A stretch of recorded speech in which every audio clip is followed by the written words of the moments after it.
Chapter 24. Now as Jesus was departing from the temple, his disciples approached to show him the buildings of the temple. In response he said to them, "Do you not see all these things? Truly I say to you, by no means will a stone be left here upon a stone, and not be thrown down." While he was sitting on the Mount of Olives, the disciples approached him privately, saying, "Tell us, when will these things be? And what will be the sign of your presence and of the conclusion of the system of things?" In answer, Jesus said to them, "Look out that nobody misleads you. For many will come on the basis of my name, saying, 'I am the Christ,' and will mislead many. You are going to hear of wars and reports of wars. See that you are not alarmed, for these things must take place, but the end is not yet. For nation will rise against nation, and kingdom against kingdom, and there will be food shortages and earthquakes in one place after another. All these things are a beginning of pangs of distress. Then people will hand you over to tribulation, and will kill you, and you will be hated by all the nations on account of my name. Then too many will be stumbled, and will betray one another, and will hate one another. Many false prophets will arise and mislead many, and because of the increasing of lawlessness, the love of the greater number will grow cold. But the one who has endured to the end will be saved.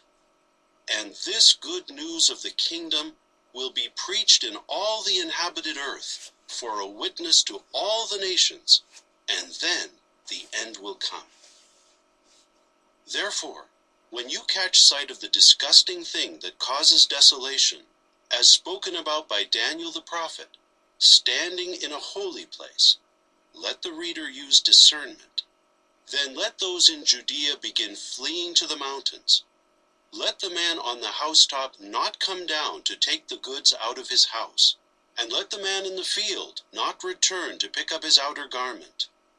Woe to the pregnant women and those nursing a baby in those days.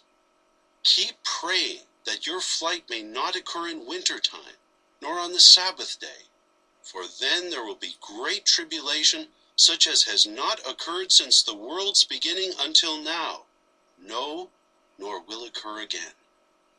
In fact, unless those days were cut short, no flesh would be saved.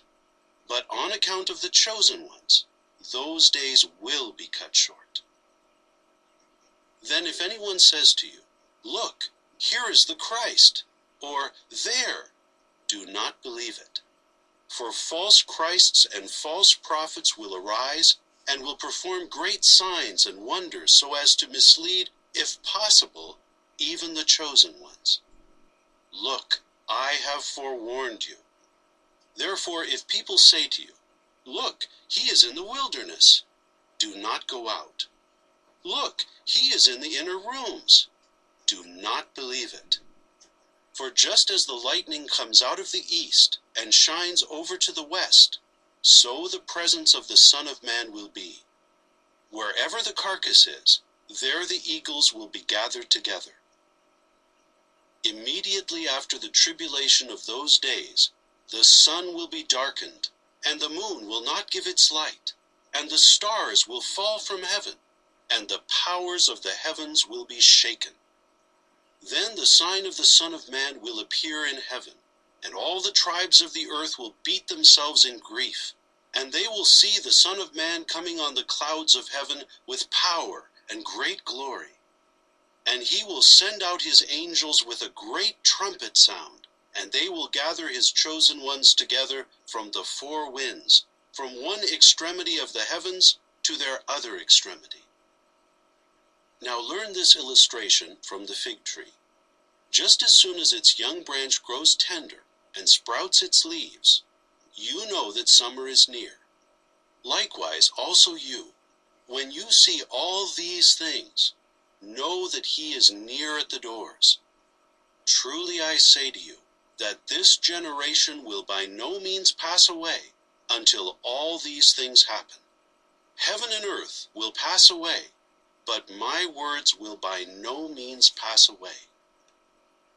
Concerning that day and hour, nobody knows, neither the angels of the heavens nor the Son, but only the Father. For just as the days of Noah were, so the presence of the Son of Man will be.